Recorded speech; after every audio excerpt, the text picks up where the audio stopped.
have ADHD. It was at one point I had 5 physical brick and mortar locations. Every day for the next 2 years, he's sitting next to me, targeting me physically, mentally. I was my first bully. I was bleeding out money. They never knew how close we were to really shutting down because I was trying to be a good leader. If I had to choose one, it would be Jean-Claude Van Damme. You know, I'd love to get on set. I've told people I'd love for Jean-Claude to like punch me in the face or kick me. Like, you know, even if it was an accident, I would definitely love to be with Jackie Chan and work with him. He's got a unique way of telling stories. I'm the kind of guy that steps up to the challenge, so I need to put myself in challenging positions.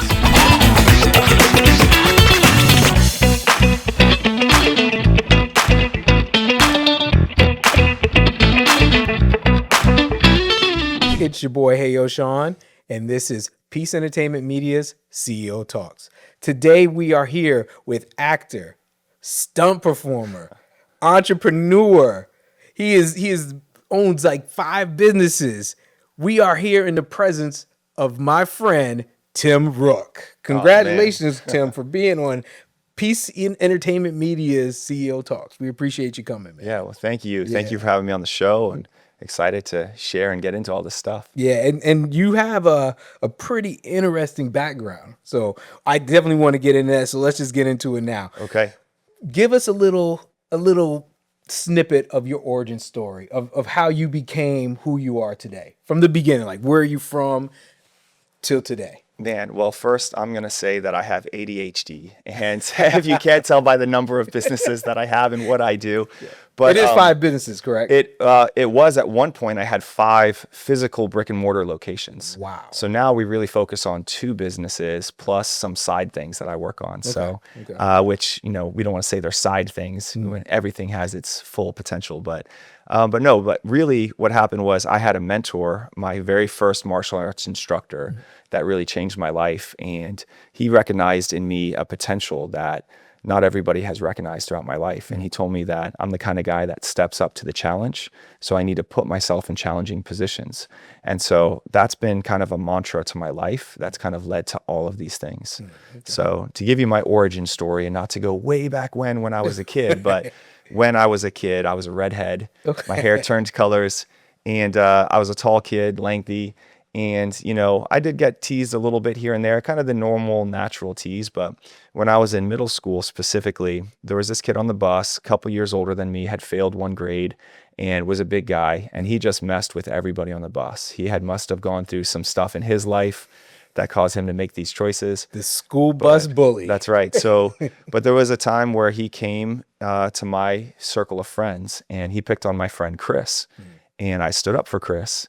And then this kid comes and he sits next to me, and from that moment forward would consider me his main target. So every day for the next 2 years, before and after school, he's sitting next to me, targeting me physically, mentally, like, you know, and it's such a crazy story that we don't have to get into the whole thing. But the origin of me starting martial arts was that was my first bully. And there were many that I consider like vultures that kind of took my low self-esteem points, and they took advantage of that, right? And for me, that's where my origin started, because I wanted to start martial arts training, but my mom thought it was fighting, and she didn't understand because I didn't open up to tell her what was really happening, so she wouldn't put me in it. So I only had Jean-Claude Van Damme and Chuck Norris and Bruce Lee and just all of the classics, you know. They would show up on TNT and USA, you know, and they would kind of randomly go through different times. But the summer, there was always marathons. And right during like the blood sport, when he's training in the woods, you know, with the sensei, I'm right there along with him, you know, doing the kicks and punches and working out and training. I'm trying to figure out this thing. Okay. And so, you know, I ended up physically, you know, the bully ended up going off to high school, and I had a little bit of time without him. And physically kind of got past that point where I was strong enough that these kids would stop messing with me. But they turned it into like this psychological thing where they were spreading rumors, twisting stories. Even when I won the fight, like there was a time where this kid drove up on a moped and attacked me while I was playing hockey with my friends. So I'm on rollerblades. I've got a hockey stick. I start swinging it at him like a bow staff. I know nothing about bow staff except for TV, right? Right. But I'm swinging it around, and the kid finally is like, I'm not going to mess with you. and he leaves, right? Well, I thought, hey, I won, but the next day he had spread a rumor that he had beat me up with the hockey stick. And so I just went through a rough time, but all that led me to when I was 18, I was finally able to make my own decisions. I'd started martial arts. And once I started, my mom realized that martial arts was not fighting. It was really the thing that I needed the most at that time. So, but as that happened, I realized that this is more of a calling in my life, that I have the opportunity now to mentor others. And I have probably helped, from just training and teaching thousands and thousands of kids, but specifically diving into kids that have been bullied. I've probably mentored over 100 kids through their bullying scenarios and situations and helped them to get through them, rebuilding the confidence of many of them and all of that along the way. So that's really my why, as what got me started in it. So when you started martial arts, mixed martial arts, Right. about 18, 19 years old, what was the first martial arts that you studied? Yeah, so I started off with Taekwondo, and I feel like a lot of people do. The Karate Kid made that one really known, right? So, Taekwondo is the first style, and really I just walked into a school, the first one, and I said, I'm doing this. And I made a commitment, and I just dove all in, And so after that, I got into kickboxing, and I trained with a couple of pretty known trainers up in Maryland. One of them was a world champion and all. And then from kickboxing, I got into Brazilian Jiu-Jitsu, and then into Krav Maga, and then into Muay Thai, and then just a mix of different things, but all of those styles particularly are ones that I've dived into long enough and focused enough to say that those are the styles that make up my curriculum and my core in terms of a martial artist. Do you favor one over the other? I do not. And so many people are like, this is the one martial arts style that beats all styles. And I'm like, that has a piece of it, but there's so many puzzle pieces. And so with my curriculum that I teach at our program, Family Legacy Fitness, the curriculum that I teach is really a blend of what I feel like is the most important from each of those styles, and for age appropriate, what that kid needs to learn. It's what I want my kids to learn at this age and this stage of their life. Trying to be well-rounded. That's right. Yeah. Just like you put them in different sports and different activities. Exactly. I want them as a kid to know different styles of martial arts. And then they can dive in when they become a teenager and they really want to dive into one area. They can focus on that. And that's what I was just about to ask you there too. So it's like you said with the sports, right? You have, triathletes where they're playing baseball, basketball, and football. Right. Or maybe soccer, something else. And then when they get older, they want to hone in on that sport. That's right. And you kind of are the same way with your Family Legacy Fitness, where you're teaching these kids all types of different martial arts. And then when they get to a certain age, maybe they like Brazilian Jiu-Jitsu a little bit better. So they can, jump into that and become that black belt that they want to be or something like That's that. right. But you're giving them the basis. Yeah. The base for it. And it's like, it's even a great place because, it's a good starting point. Instead of saying, I'm going to do the one style that program teaches, come in and get the starting point here. And, you might not stay with us forever because you might decide that, hey, I really want to be a Brazilian world champion, or I want to do a Taekwondo and spar in the Olympics, then you got to go find an Olympic Taekwondo school, it's like, what is your goal? And I think our program is a great place to start because you get a chance to see which goal you might actually want to pursue. Okay. Let's dig into the Family Legacy Fitness. Okay. When did that start? Okay. So actually we started that company in 2024. So that's pretty new. Okay.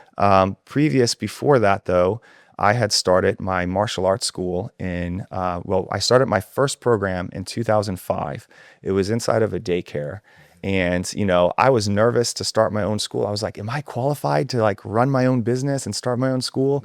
So I started this program in the daycare. We had about 25 students and I kept those students for about 2 years. We had a few come and go, but, and then I met my wife and she was still going to school out west. I was like, I can't miss and lose this opportunity. So I closed that little program. I went out west.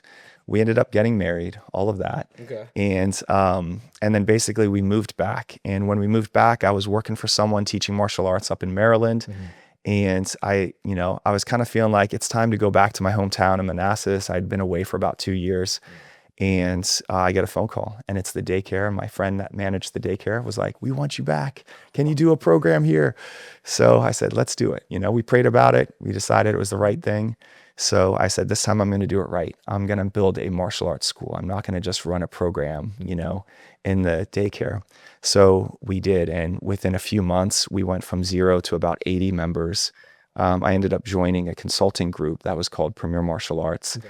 And they had the Krav Maga and Premier program, the martial arts program there.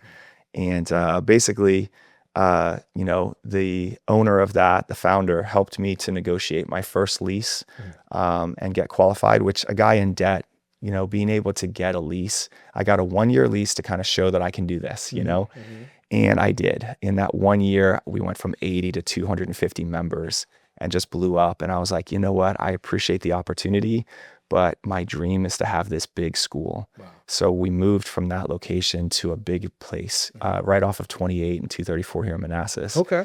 And I got my big mega school, and it was amazing. We had 400 members. Wow. And there was a point where we grew and then we dropped, and I had to put the operating systems in for us to grow back up again, okay. But that's really business, like you're going to be up and down and learning and adjusting. But, from there, my managers or my instructors, my vision was I wanted my students to become instructors, to become managers, and to become owners. And they had the opportunity that they can become owners with me, or they can go out and do ownership the way that I did, which was start my own thing, Now, were they going to start their own thing, or was it going to be under your brand? It's whatever the direction that they want it to do. So basically, at this stage, though, I had instructors that weren't quite managers yet, but wanted more. They wanted more money. They wanted more opportunity. And it was great to be in that place that I have mentored them to this level, So we decided, let's open up the next location and give them a management opportunity, teach them how to do that. So it was 2017, 2016 when I was starting to look for my second location. Okay. And this is maybe a little bit of advice for someone that might be in that realm, I had 3 things I wanted to get straight. I wanted to make sure I knew who was going to run it. I wanted to make sure we had the money together, and the location had to be right. Yep. And I kept finding 2 out of the 3 things that were my criteria, and it was never all 3. And then I finally was like, you know what, 2019, I'm just going to go for this. And I've got 2 out of the 3, so let's go for it. I had the money and I had the location. Okay. I didn't know who yet, but I knew that my team members, someone would be ready to step up and create an opportunity for them. So I said, let's go for it. Well, the money fell through, but I still had the location. Yeah. I didn't have the team member yet, but I had the location. I was like, I'm going to do this. I'm going to figure it out. So I signed the lease, right? That was 2019. We had our grand opening in October. And then, another location out in Woodbridge was like, hey, I'm getting out of the business. Do you want to take over? And for a small fee, I purchased the business from them, right? So I went from 1 to 3. I still didn't have the people and I didn't have the money, but I had figured out the logistics to make it work. Yeah.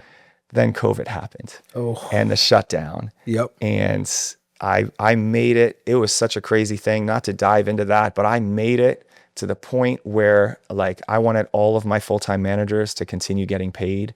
My part-timers stepped back because they had other things. It wasn't their main thing, but I kept paying them. I was bleeding out money. And then finally, loans came in right before I'm about to tell the staff that we have to shut this down, and they never knew how close we were to really shutting down. Because I was trying to be a good leader, transparent where we needed to, but not cause the fear and the stress and anxiety on them. Right. So anyway, so all that being said, fast forward, I was part of this franchise consulting and helping out. And some of the decisions that was being made, I just wasn't aligned with. And I was feeling it's time for me to get out. So we found our way to make the transition. And now we are opening and starting our family legacy fitness and moving more into a different direction. Right. Now, the name probably says it all. This is you and your wife are running this business, or is she part of it? Or she is part of it. She has always been our HR person. There you go. So yeah, she is the one that is my sounding board. Yeah. So whether it's leadership or marketing or any of the ideas, the crazy ideas I have. So she's absolutely 100% Big part of it. then. She Good. is my boss at the end of the day. There you go. But just on the concept, family is my first and most important priority. And it's not just for me, but it's for our team. If there's something that is happening and a team member needs to go be with their family, I've always wanted them to be able to take the night off to go do that. Legacy is thinking about our kids and our future, and really what is the most important thing that as parents we have to think about is how are my kids growing up and what are the struggles and challenges that they're facing. And I thought about with this piece of it is we're not a martial arts school. We are a fitness program. We have a lot of different pieces to that, but really the martial arts is something that I know, but the idea of giving my kids more opportunities and creating a plan and a path forward for them is something I think all families would want. And then the fitness is, of course, fitness to me is a physical thing, but it's also mental. And when you think about fitness with, I watch a few lawyer shows and stuff, right? So I don't know nothing, but on these shows they talk about know a lot. yeah, but they talk about, fitness and like they have to go stand before the bar and show that they have good fitness, right? And that is the mental health. And that is that you have integrity and honesty and that you are, both strong in body and mind. And so all of those components It's a twofold. is the third. I like that. piece. It's Yeah. physical fitness, but yet it's also mental fitness too. Right. I like that. That's right. I do. I like that. All ages in this. All ages. So we start at age 4. Okay. I used to start at age 3, but this is what happens. Then a 2-year-old is like, but they're 2. They're so athletic. They're so good. And I'm like, okay, so we start at 4, but we do accept 3-year-olds that can come in and they can do it. But starting at 4, we break them down into age groups. Okay. So we've got a youth program. We've also got a teenager program, and we've got adult training too. Oh, you have adult training. We do. Oh, okay. That's right. So, and then a big part of the family legacy component is that, when I was teaching martial arts for like 25 years now, everybody just focuses on the kids. The parents come and they sign up their kid. I need more discipline. I need more focus. I need more respect. I need more confidence. And they're focused on what the kid needs. But really the family may be lacking in one of these areas or habits that's going to help their kid be successful. Right. What would you say is the best age to start a mixed martial art or a martial art program? Oh man, that's a great question. So actually, and this is kind of the way that we've designed the curriculum is each age has a specific goal in mind. So when you're thinking of, I'm going to sign up for martial arts so that my kid doesn't have to deal with bullies at school and all, and my kid's only 3 or 4 years old, it's like, that's not the right goal, Right. So for our younger kids that are 4 to 7 years old, it's really about learning how do we respect our teachers and our parents. It's edifying you as a parent that we talk about first time listening.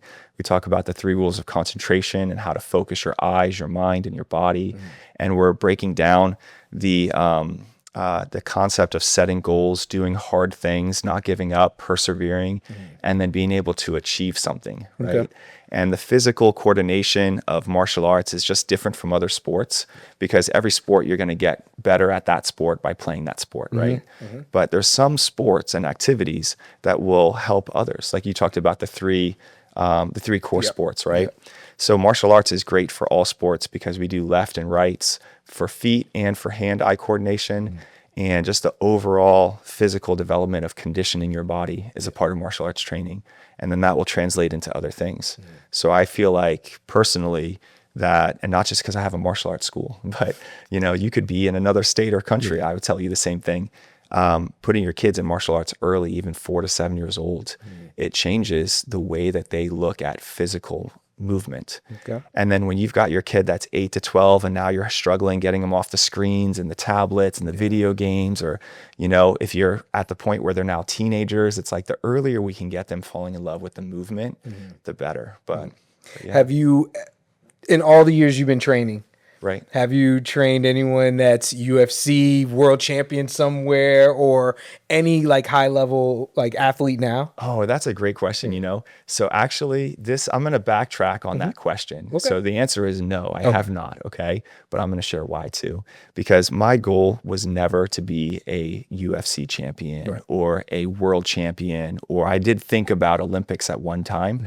My instructor said, if you want to really go for the goal for the Olympics, you need to be training like this is a full-time job. You need to be putting in that 4 to 8 hours a day of training, conditioning, and working towards it.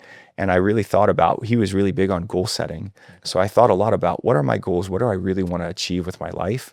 And that just wasn't one. And, if I'm not going to go, when I'm dating, if I'm not going to marry this person, I'm not going to keep dating them, So I found my wife and I'm like, I'm going to marry this person. I'm all in, Okay. So I was never all in on competing. So Right. I have competed, but I've competed for the experience, Right. which is an important aspect, Yeah. And so for that reason, I've had some really awesome students come through our doors and train with us that have the potential that they could go on. And if that's their goal, they're going to go find the place that it's going to help them to achieve that goal. Right.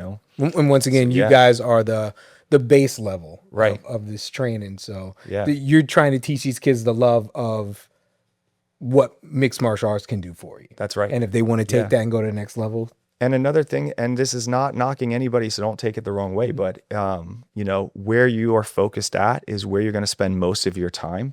And if I was focused on competition, I'm going to spend most of my time on the competitors and most of my time on building curriculum that trains the competitors to be the next world champion.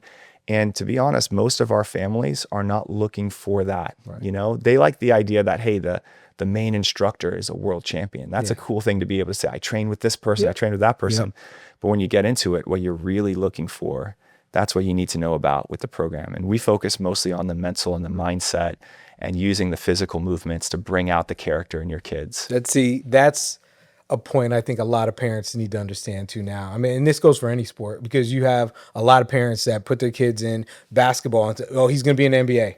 Right. You put a lot of kids in youth football. Oh, they're going to be in the NFL. Right. Where you're trying to be like, hey, if you just focus on this improving their lives, that's right, they're going to win and succeed at the end of the day. Yeah. I think a lot of parents, once they get into these sports or these activities, they think the highest level instead of thinking of, what is this really doing for my daughter or my son to make them the best person who they are? That's right. And I think that's a great thing that you're teaching these kids today. Thank you. I appreciate that. And just looking in yourself and trying to build from that. It's very respectable, I got to tell you. I'd love to get into the self-defense component of it, because that's a big piece that a lot of parents sign up for self-defense. You might be like my mom, which was, we don't want our kids to fight, Yeah. And there are fighting schools out there. I would say that most of the martial arts schools are self-defense focused. That they want that for their program, right? Not every school is going to be a high-level self-defense program. Right. Like each style of martial arts has different attributes of why it's important, why it's good. And I would say that if you're looking for a self-defense program, you've got to ask a few questions, ask and learn about what is your policy if your kid gets into a fight at school. Yep. That right there, just asking that question will tell you everything if it's a real self-defense school or not. Okay. Because there's a lot of programs where they're going to say, if they get into a fight at school, we're going to take their belt away. We're going to have this consequence or that consequence. And to share a quick story is, I had a student up in Maryland, and I've had multiple students that this has happened for. But this is one of my best stories to share that tell the experience. Okay. His mom came into the office, was livid that he got in trouble and got kicked out of baseball camp for threatening another kid to use karate, right? And in this situation, I sat him down and then I asked him, why? Why did you say I'm going to use my karate on you? And then the kid said, well, there was a kid behind me that started pushing me. He pushed me to another kid. The two of them kept pushing me back and forth. And then I finally just said, stop or I'll use my karate on you. And, at that moment, the kid ran and told the coaches, and then our student got in trouble and got kicked out of camp. And not the coaches didn't ask, the mom didn't ask, no one asked why. I was the first person asked why. So the mom is in the corner crying now because she knows what really happened. Right. And I'm coaching him on how he can get through this situation and different ways that he could handle it and all of that. In your professional opinion about that story, would you say he was using self-defense by saying that? He was, okay. Yeah. And so if you dive into what am I looking for from a martial arts program, what we're going to talk to you about is we're going to teach the kids how to use their words, and the confidence comes to learning what the tells are that an attack is about to happen, you know? And if you can identify frustration as clenching the fists, clenching the jaw, getting loud, maybe getting quiet, maybe staring off into space, maybe they're looking left or right to see if Touching your there's teachers face. around, touching, oh man, right before a sucker punch. Right here. Yeah. Yep, that's where it So happens. we want to make sure that our kids can recognize these signs. And then we connect it back to, hey, if you're clenching your fist, you're showing these signs of frustration. Take a deep breath, separate yourself from the situation, stop playing the video game, you know, walk away, get help, talk to a parent, or ask someone to help you with whatever's frustrating you.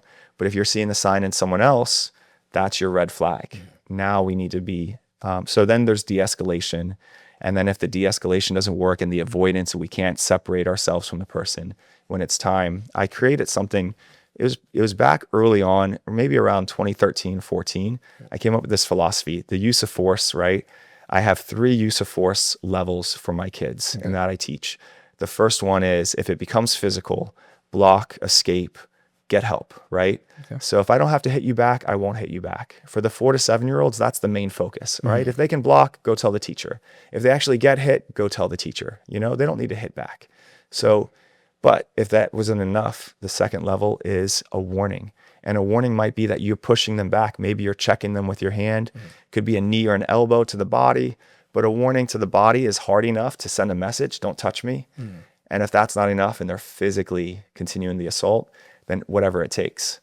And if I can dive into that for a minute, whatever it takes doesn't mean that you are choking someone out or breaking their arm or slamming them on the ground. And when we get into different styles, and not to knock any styles, they're all very important to train, right? But like a jiu-jitsu and judo style where you're throwing someone to the ground, arm barring or choking them, if that's how the kids train every single day, that's going to be how they respond. Exactly. So we need to teach them to respond without that high intensity level first. And then that's why in our program, our advanced students start to learn that strategy. They learn the wrestling, the judo, the jiu-jitsu. So that way they now have that piece when they need it, you know? Yeah. But anyway. Well, I mean, you know, I was gonna ask you a question, which you kind of answered. Okay. Though. When a parent teaches their kid hit before you get hit, Right. is that smart advice from the parent, from a professional opinion that you Yeah. have? The kid needs more context. So it's not wrong. Okay. But the kid needs more context, and they need to understand the scenarios and actually train for those scenarios for when preemptive striking is the actual strategy that you should be going for. Right. So, and I have a lot of philosophies we can dive in on this, but so really like recognizing the signs, the tells of an attack, you know, like in our teenager program, we have to teach them about weapon safety now, you know? Yes. And so if a kid is getting hostile and showing all those signs I described, and then puts the hand into their pocket or into their sleeve or behind their back or starts standing in a weird position, you may have to hit this person, you know? If they're not respecting your boundaries and they keep coming closer, you might have to hit this person. And when you do, you have to explain in the principal's office that what happened. They were coming at me. I told them to stop. I told them to get out of my face. They came at me again. I knew if they did this, this is what would happen. And that's why I hit them, and being able to justify that, you know? Yeah. So we're going to take a couple steps back to earlier what you were talking about, because you talked about a lot of movies to start. Okay. You know, John Van Damme, and you have a history. You are a stunt performer. Right. Yeah. Can we dig into a little bit there on how that started? And are you Absolutely. still doing stunt performance in movies and stuff? I am. That's right. So take us through that story. okay. So yeah. So well, you guys know my situation started with bullying, and I'm training at home with the martial arts because my mom thought it was fighting. But you know, full circle after becoming an instructor, I wanted to do this, and nobody in my school that I was training at when I was a student wanted to do fight choreography and wanted to do that with me. Okay. So it took a few years, but finally I found my circle and I found my tribe, and we started doing some fight choreography. I started getting invited onto some sets, doing some shorts. And really I took what I learned in business, the networking and building relationships, and I applied that to film. And somehow, crazily, I networked my way into the Screen Actors Guild, onto some of these like sets that are just incredible to be part of. Wow. And I've been partly, acting, fight choreography, stunts. I've been the coordinator on some non-union indie projects as well. And I've just had a blast, It's just a collaboration of art and experience that we all come together. So is it more stunt that you're doing, or is it more fight choreography? Yeah. So actually, I am more specialized in the fight choreography because what makes me unique as a fight choreographer is that I do have a teaching background. So when I have actors that don't have any martial arts experience, I know exactly how to teach them the right way to get it quickly and not to rub them the wrong way, which sometimes egos and things like that. You just got to know how to work with people. Yeah. So, and then the other part is the mixed martial arts components. I know which character needs to have what style of martial arts. So when I'm choreographing, we're telling a story through action. Yeah. And it's not just all the cool moves, but it's how do you tell that story? There's frameworks that you have to understand. And bringing the right style of martial arts and curriculum has been awesome to be able to do that. And how long have you been doing the... So 2015 is when I officially started getting into some film sets and film projects. Before that, a few student projects here and there. Okay. Do you have a goal or like a wish that you could be on maybe some big, production or like a movie sequel or, trilogy or something like that? Right. Yeah. So yes, I would love any of those stars that I was talking about at the beginning. All of the legends. It would be amazing. Yeah. But the one particular, if I had to choose one, it would be Jean-Claude Van Damme. Really? I'd love to get on set. I've told people I'd love for Jean-Claude to like punch me in the face or kick me. Like, even if it was an accident, right? Even if he accidentally punched me or kicked me, I mean like a stunt action fight choreography. That would be cool to just be able to say like, I got punched in the face. I got kicked, one of his signature kicks. Yeah. He saves that for the main villains, But that's my dream, is to get on set with one of those legends, especially Van Damme would be awesome. And he's a real martial artist, right? He is. Real martial artist. Yeah. Another real martial artist is Jason Statham. Yep. And Michael J. White. I don't know if you guys follow him. Yeah. But he's posting stuff all the time about stunts and martial arts. And those are probably my top three: Jason Statham, Michael J. White, and Jean-Claude Van Damme. That it would be amazing. But there's Tony Jaa. I don't know him. I don't think I know him. Oh, you don't know? Okay, no, you might know the movie. So On Bak. Are you familiar with On Bak? I'm not. Oh, really? I have to check it out. You have to check it out. If you like action and martial arts, check out On Bak. Yeah. So On Bak. So funny story about that is I have a collection of martial arts movies at home. Okay. And a lot of the movies that I have, you might think that they're like bootleg movies. I don't know if they are or not, but there was this company in Maryland, and Potomac Mills had it too. It was called Foreign Cinemas, and they're closed down now. But they used to have DVDs that came directly from overseas markets before they hit the U.S. And so I got a chance to see Tony Jaa and Donnie Yen's movies that were overseas before they actually got mainstream here. And that's my claim to fame. Like, I knew it before it was mainstream, right? Like, musicians like to say that too, right? That's so true. Anyway, but Tony Jaa is an incredible, from Thailand, Muay Thai guy, and his movies are phenomenal. So, so yeah. So Jackie Chan. Jackie Chan, yeah. You like him? Oh, I love Jackie Chan. Okay, yeah. He's not in your top. Is he top 5? He is. I would definitely love to be with Jackie Chan and work with him. He's got a unique way of telling stories through stunts and fight choreography. His comedy and just the slapstick and the humor and the way that they film everything.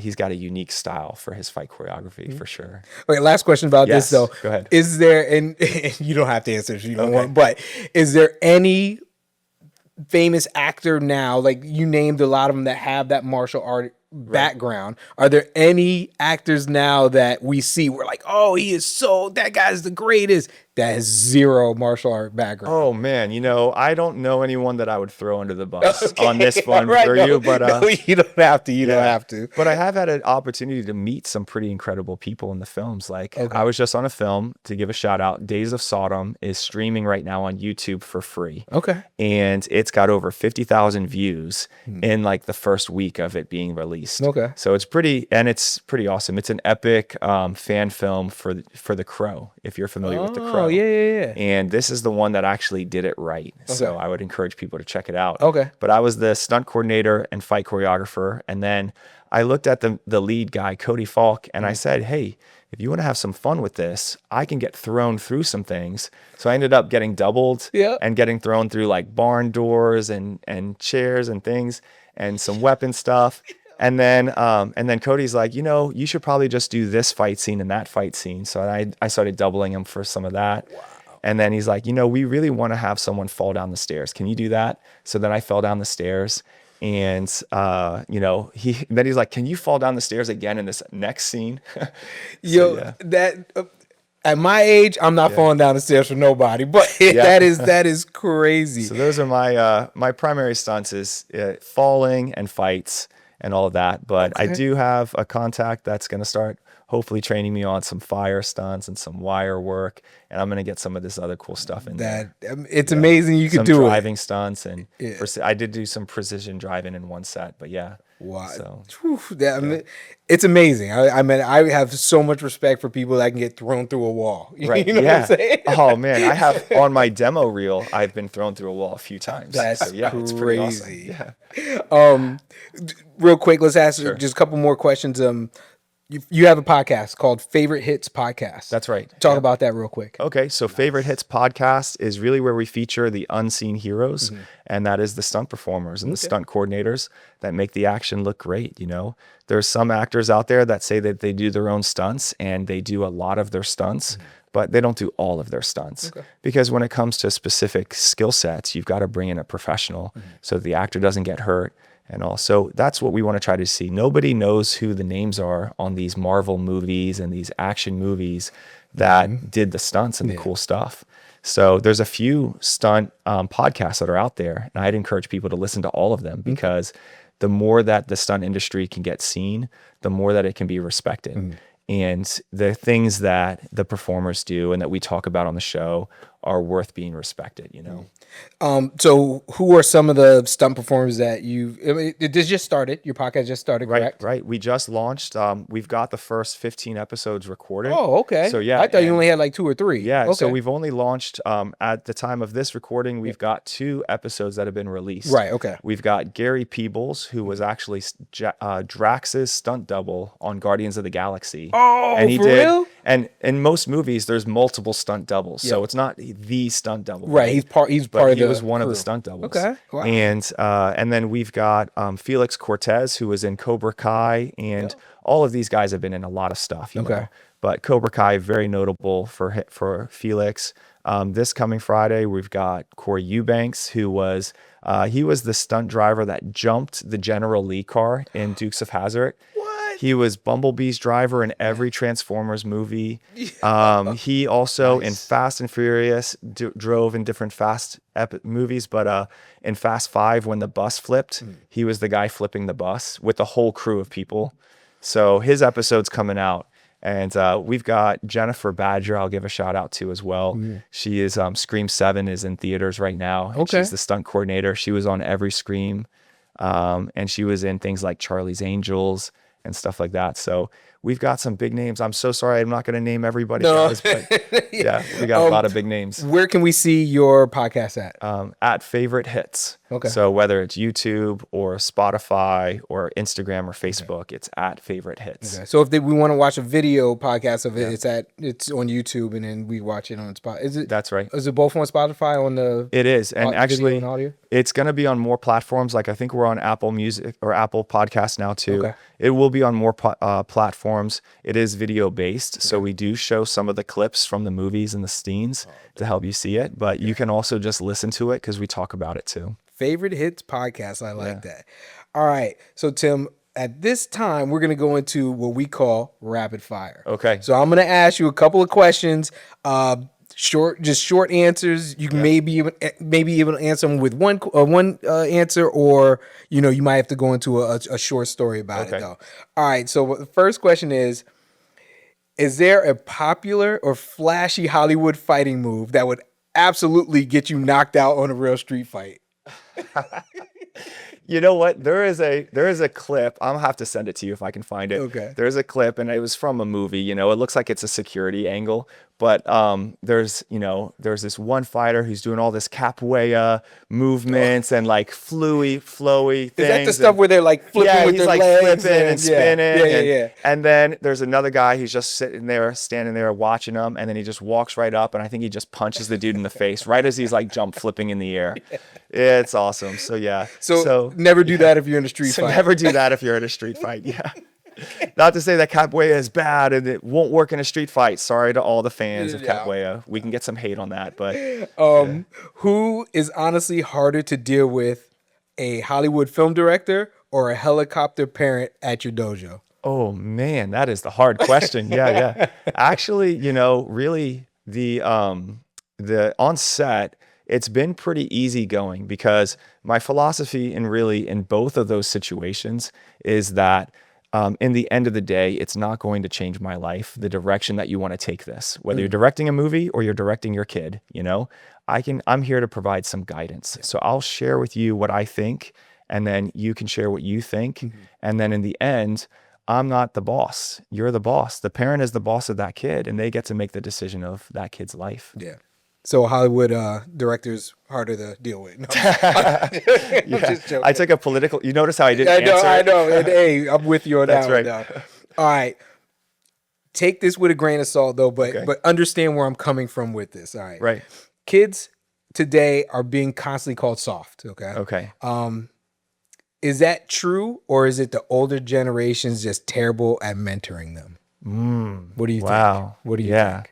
You know what? I do think that there's a combination of the two, but I do think that mentorship is the key to bringing the kids to getting stronger, And I don't want to say soft. I shouldn't use the word soft, but in the older generation, we're looking at them as being soft. But it's just it's a different breed, right? Let me Kids share are this. different. Yeah. But go ahead. Really short story is, this is a black belt generational thing. Okay. When we have a generation of black belts come in and they do their black belt test, they say, that was the hardest test I've ever been through, the most intense. Guess what? The next generation of black belts that come in, when that first generation is looking at their test, they're like, that's easy. You're not pushing them enough. You're not being hard enough on them, because they're not living it right now. They're not feeling the pressure, right? They're watching the pressure from afar, And I think that that's similar to this, is that, there's the kids are being raised differently. And in some situations, I do understand the word soft and why it's being used, but it really does come down to who's really guiding them to the next level. Yeah. Because you can have some mentors that, and you don't have to be a hard person to be a mentor. You just have to teach the right ways of doing things. That's and right. A kid is going to listen. Either a kid's going to listen or they're not. You know what I'm saying? So, all right. Our last question here: of the martial arts that you have dealt with, trained in, which one is the best for you as Tim Rook? Wow. Which one for you is the best one? And you're not knocking any of the other martial that's arts. right. That's right. You, which one for you? You know what's cool about that question is, because there's a lot of ego in martial arts, right? It is. But what's cool about that question is that I have a life journey of martial arts planned out for me of what I want to do. And each stage of my life, there's a different focus. And so this is why I just love all martial arts, is because I did start with Taekwondo, and it gets a bad rap, It does. But being able to actually kick and look good kicking and jump kick is something that the self-defense community is like, that's terrible, and that doesn't, translate to real fights or self-defense, but being able to do it is a skill, and you can get onto more sets when you can do a skill like that, know? But moving into fighting and actually sparring and fighting and like going through that, even though competition wasn't my thing, I still pushed myself. And as I get older, it's going to be moving into things that are going to be, not as high impact, as what I'm training right now. Okay. If a Mike Tyson type boxer was to fight a UFC guy, who would win? Oh man. Well, it would come down to the rules. Like that one?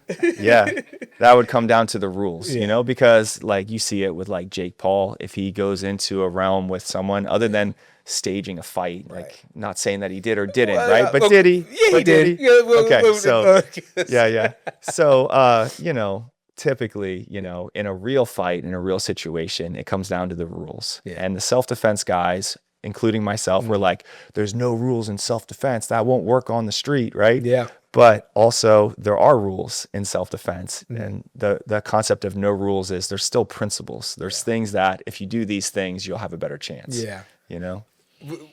If for self-defense in a street type fight, thinking about it, could you answer the question where maybe a martial arts better than another? Like, would boxing be a good one?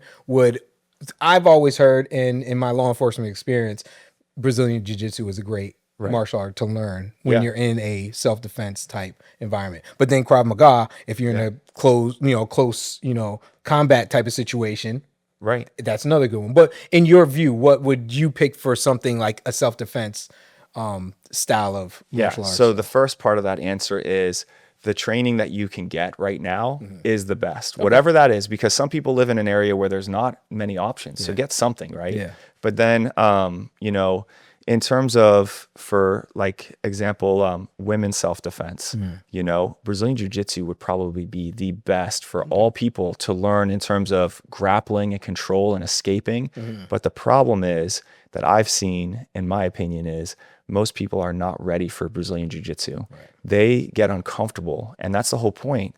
But if you do something more that's a stand-up striking style, whether it's boxing or kickboxing or even Krav Maga, right? Yeah. If you do something that's more stand-up Muay Thai, you start to hit something without being hit, and then you start to build your comfort for that. Yeah. You start to learn the defenses. Contact starts to grow, especially for women.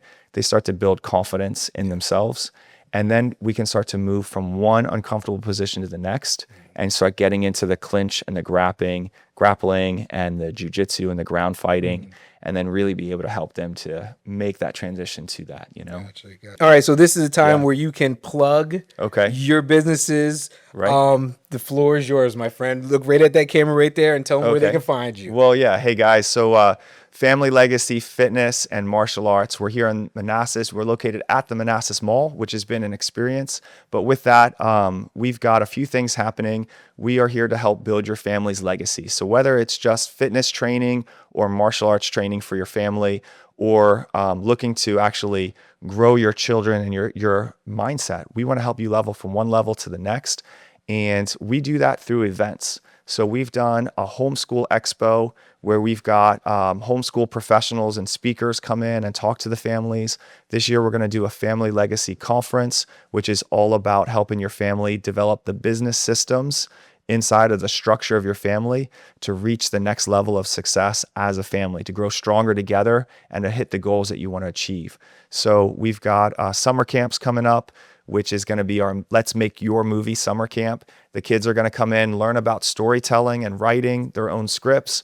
They're going to learn about acting, and they're going to learn about fight choreography and stage combat. And they're going to get a chance to learn about filmmaking and angles and camera work. We have a few guests that are going to come in on those areas and help mentor those kids. But in the end, they're going to make a movie, and you guys will get a chance to see it on the red carpet premiere, which will be pretty exciting. So those are a few of the things that we like to do. I can go on and on. I think today we've got May the 4th be with you, Star Wars training, and puppy yoga, and like all sorts of stuff. Oh my God, I want to try that so bad. I saw a video of that. Yeah. Cutest thing ever. It's so awesome. You bring in puppies and we bring the puppies in, and you get to do yoga, and really you get to do yoga, but you get to play with the puppies, What day is this? So yeah, we've got the next one is probably going to be in the summer. Okay. Probably around July. Dude, I want to go so bad. Awesome. I seen it and it looks like so, because I love dogs. Yeah. I'm going to bring my wife. We're definitely going to go to puppy yoga. That sounds great. All right. Hey guys, I'm Hey Yo Sean. This is CEO Talks. Thank you, Tim Rook, for being on our show. Hey, Peace Entertainment Media, CEO Talks. We'll see you on the flip side. All right. Thank you, guys.